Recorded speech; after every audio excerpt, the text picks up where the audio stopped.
Good morning from the Ukrainian capital, Kiev. Gunfire and explosions have been heard here and in the second city of Kharkiv shortly after the Russian President Vladimir Putin authorized a special military operation in Ukraine's Donbass region and told the Ukrainian military to lay down their weapons and go home. In a special televised address on Russian state TV, Mr. Putin said Russia had been left with no choice but to defend itself against what he said were threats from Ukraine.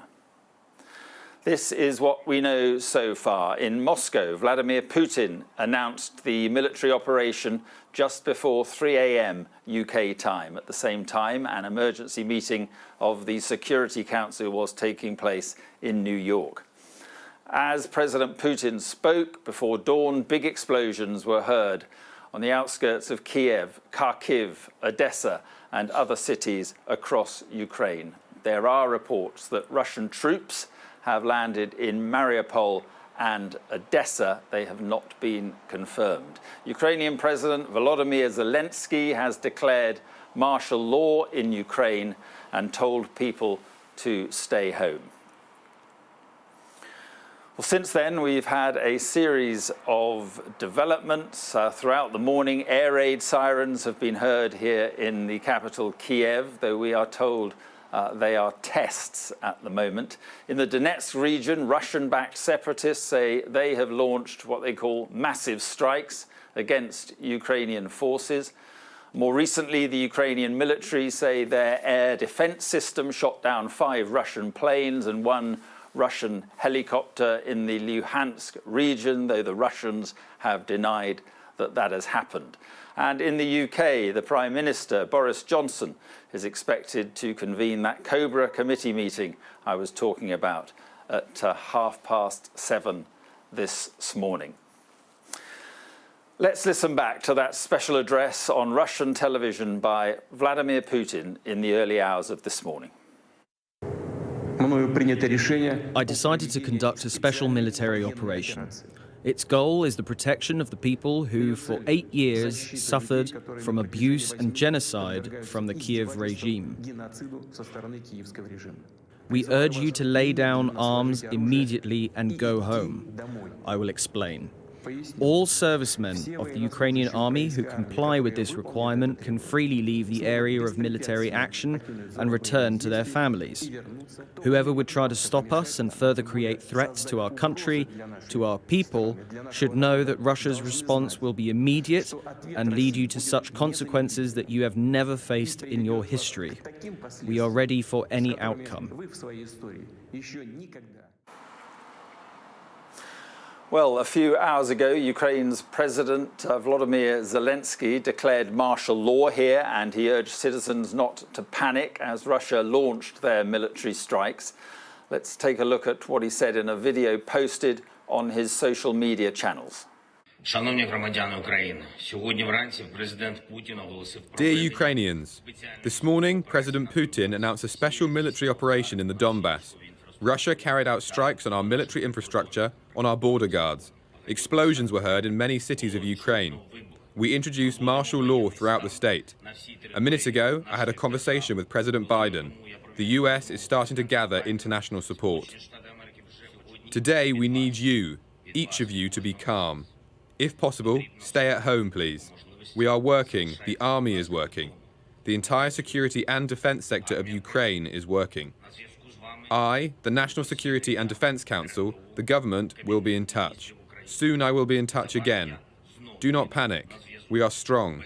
We are ready for everything and we will defeat everyone because we are Ukraine. Glory to Ukraine.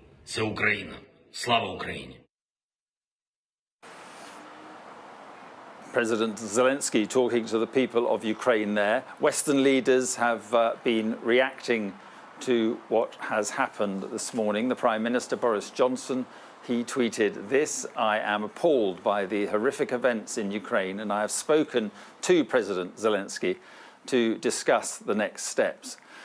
President Putin has chosen a path of bloodshed and destruction by launching this unprovoked attack on Ukraine. The UK and our allies will respond decisively.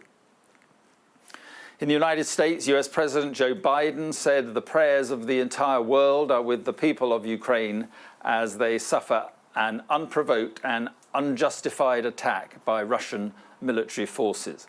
Mr. Biden said President Putin has chosen a premeditated war that will bring a catastrophic loss of life and human suffering, and that the world will hold Russia accountable. The US President says he will be monitoring the situation from the White House and will continue to get regular updates from his national security team. He says he will meet with his G7 counterparts in the morning. In Europe, European Commission President Ursula von der Leyen says, in these dark hours, our thoughts are with Ukraine and the innocent women, men and children as they face this unprovoked attack and fear for their lives. The Ukrainian Foreign Minister Dmytro Kuleba has urged the world to act immediately, warning that the future of Europe and the world was at stake. He's called for devastating sanctions, as he put it, on Russia now, and for Russia to be fully isolated. He also called for more weapons, equipment, financial and humanitarian assistance for Ukraine. The German Chancellor Olaf Scholz said Russia must stop this military action immediately. Today, he said, we will coordinate closely within the framework of the G7, NATO and the EU. Mr. Scholz added, this is a terrible day for Ukraine and a dark day for Europe. So, let's have a look at the map that shows the rebel-held areas of Donetsk and Luhansk. There we are. That's the center of all this, down in southeastern Ukraine's Donbass region. Earlier this week, Russia recognized the regions as independent from Ukraine and signed friendship treaties with both of them. Ukraine considers them, and the UN considers them, temporarily occupied territories, but Russia say they are theirs, and they annexed Crimea. And to the south of Donetsk is Mariupol, which lies outside of the rebel-held area.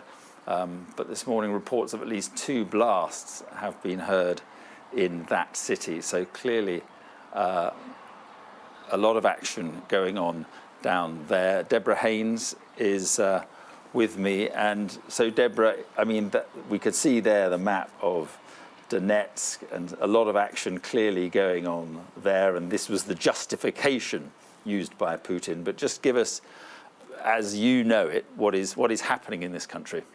Well, in terms of that justification, you heard President Putin talking about genocide, which is just completely false. He's created this false narrative to justify what he's done, saying that there's been like these attacks in the east and that the Ukrainian government poses that threat, which is just not true. And in terms of what Deborah, I do apologise. We're just going to lose a guest. It's a Ukrainian MP. I will come straight back to you. Lesia Vasilenko is a member of the of the Ukrainian Parliament in Kiev, and she can speak to us now. And can you just give us, first of all, your reaction to what is happening to your country this morning? Okay, well, first of all, I'd like to say that it's not separatist-held areas or whatever the terminology you were using. These are Ukrainian territories which are occupied today, not by separatists, but by Russian armies, irregular forces of the Russian military, and also regular Russian military, which has broken Ukrainian borders, which is bombing Ukrainian airports, and which is literally marching onto Kiev and other cities. So this must be very clear. We're not talking about any kind of civil war or any hints at civil war. Literally, Ukraine is at war, a war which was declared by Russia at 5 a.m. this morning, Kiev time officially, and 3 a.m. UK time, but also a war which has started several hours before that, when the first shellings of eastern parts of Ukraine have started. So I urge you all, please, the media, the international community, politicians, to use the proper language. There are no separatists. These are Russian military which are attacking a sovereign, independent country which is merely fighting for the right to exist. Absolutely. And what do you think that President Putin wants to achieve here? Well, it is clear he doesn't want Ukraine to exist as is. He is either going to destroy our country physically, or he is going to destroy us politically by putting pressure now on the people, keeping the people in fear, and making sure that the politicians like myself come into parliament and vote for ridiculous decisions, saying that Ukraine will never be part of NATO, saying that Ukraine admits that Crimea is Russian, and whatever other complete madness that he has in his mind in order to rebuild his Russian empire. And this is the crazy world that we live in today. Just this morning, I've been up since 5:30 a.m. Kyiv time. And at 7 a.m., I was already in the Rada, prepared to vote for the martial law. And we voted the martial law in. Ukraine is in a state of war, a war declared by Russia on Ukraine, and which started back in 2014 with Russian aggression.